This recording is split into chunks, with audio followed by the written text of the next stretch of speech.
Muchas, tal vez la mayoría de las religiones, se basan en un guión, digamos un cuento legendario, que proporciona los elementos para lograr la salvación del alma.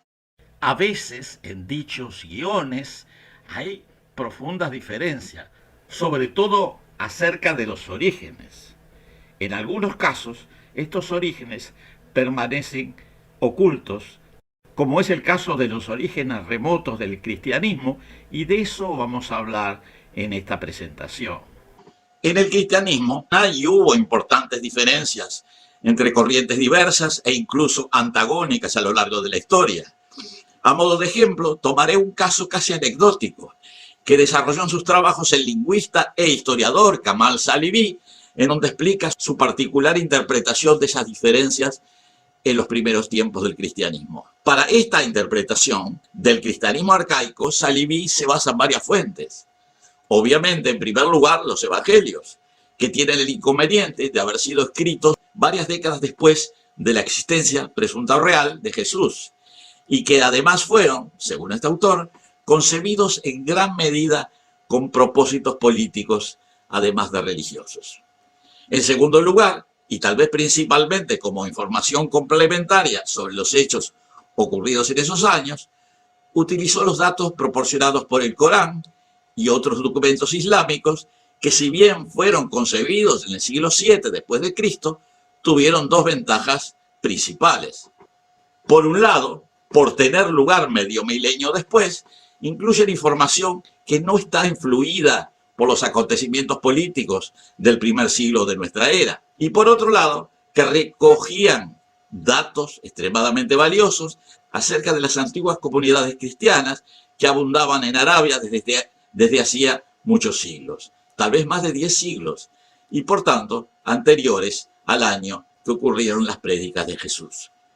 En resumen, Salibi señala que aparentemente en Arabia había un cristianismo que era varios siglos más antiguo. Estaban constituidos por las comunidades que se denominaron los Nazara o Nazareno. Reiteró Salibi que estas comunidades eran varios siglos más antiguas que la época del Jesús histórico de los evangelios, y que en definitiva era un cristianismo primordial que había sobrevivido en su tierra original, que era Arabia y no Palestina.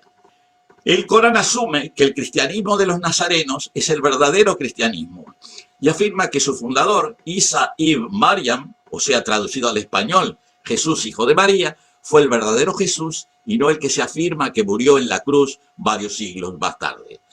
O sea que al mismo tiempo el Corán reconoce implícitamente la existencia de otro tipo de cristianismo, supuestamente falso, cuyos seguidores, en grave error, adoraron a ese Jesús posterior como un Dios, sosteniendo que en realidad fue crucificado, cosa que se descarta profundamente en el Corán. Sin embargo, hoy ya sabemos, dice Salibi, que hubo un personaje histórico, lo que podríamos llamar un Jesús histórico, que habría sido ejecutado en la cruz alrededor del año 30 después de Cristo. Además, señala Salibi, ese Jesús en realidad se llamaba Yeshu, más precisamente Yeshu bar Nagara, y no Isa bin Marión o Isa ibn Marión. Lo poco que se puede saber sobre él, o sea, sobre Yeshu bar Nagara, proviene básicamente de los evangelios cristianos, donde ciertamente se le dan algunos de los atributos que en realidad provienen del Isa más antiguo.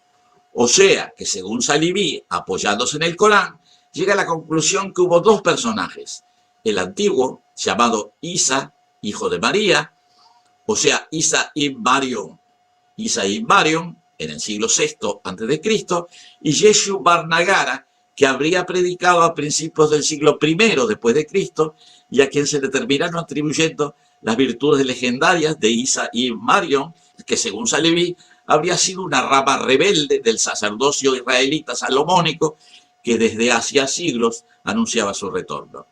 O sea, que según Salibi, apoyándose en el Corán, se llega a la conclusión que hubo dos personajes, el antiguo, llamado Isa, hijo de María, o sea, Isa ibn Marión, en el siglo VI a.C., y Yeshu bar Nagara, que habría predicado a principios del siglo I.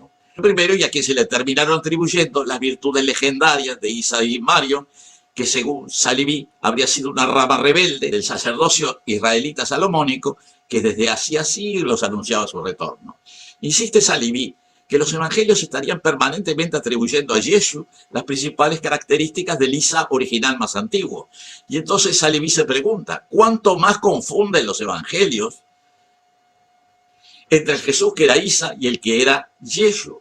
Más importante aún, ¿cuál fue la fuente de su información sobre el Jesús original más antiguo, considerando que no podría haber sido el texto existente en el Corán, sino un texto o tradición que era mucho más antiguo? La confusión entre ambos personajes históricos fue en parte accidental. Fue en primer lugar el resultado del parecido de ambos nombres debido a su posterior traducción de ambos como una sola palabra en griego que es Jesús o Jesus, pero en parte fue deliberada durante la construcción del sistema religioso y político del cristianismo temprano. Un elemento ilustrativo del anterior se puede apreciar en una versión contada originalmente por un árabe de Medina en el Hiyaz del siglo IX y citado por el académico Al-Tabari en su trabajo histórico Tarikh al-Rusul wal-Muluk. En resumen, Saliví señala que aparentemente en Arabia había un cristianismo que era varios siglos más antiguos. Estaba constituido por las comunidades que se denominaron Nazara o los Nazara o Nazarenos. Reiteró Saliví que estas comunidades eran varios siglos más antiguas que la época del Jesús histórico de los evangelios. Un elemento ilustrativo de lo anterior se puede apreciar en una versión contada originalmente por un árabe de Medina en el Hiyaz en el siglo IX después de Cristo y citada por el académico Al-Tabari que mencionábamos anteriormente. Una mujer de nuestro pueblo había hecho un voto de subir al pico de Al-Yama, una montaña en Al-Aqiq, al sur de Medina. Entonces subí con ella hasta llegar a la cima de la montaña. Allí había un enorme sarcófago con dos grandes lápidas que tenían inscripciones en un idioma desconocido para mí. Traté de llevar las dos lápidas conmigo, pero cuando iba cruzando un desfiladero en la ladera, dejé una de ellas y descendí con la otra. Le pregunté a la gente que sabía siriaco si podían leer la inscripción, pero no podían. Entonces se la mostré a gente de Yemen que podían escribir hebreo o que escribían el alfabeto del sur de Arabia y tampoco podían.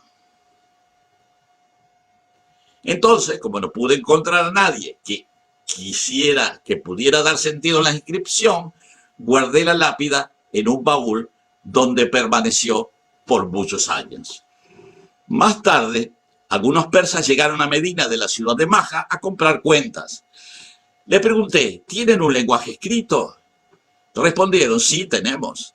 Entonces traje la inscripción para que la viera y la fueron leyendo, pues estaba en su lengua escrita. Decía, esta es la tumba de Isa ibn Mariam, o sea, Jesús hijo de María, el mensajero de Dios a la gente de la tierra. Hay que tener en cuenta que en el siglo VI a.C., Arabia estaba bajo dominio persa. Esta historia no solo confirma que Isa ibn Mariam vivió en el Hiyaz, o sea, la región donde está la Meca, pero también relaciona su vida al periodo de dominio persa en el cercano oriente, que es del 535 al 330 a.C. Además, es importante considerar que Al-Tabari era consciente de que el Isa, que había sido sepultado en la cima del monte Yamma, al sur de Medina, era una persona totalmente diferente del Jesús que había sido crucificado en Jerusalén durante el reinado del emperador romano Tiberius. Continuaremos con este tema en una próxima presentación.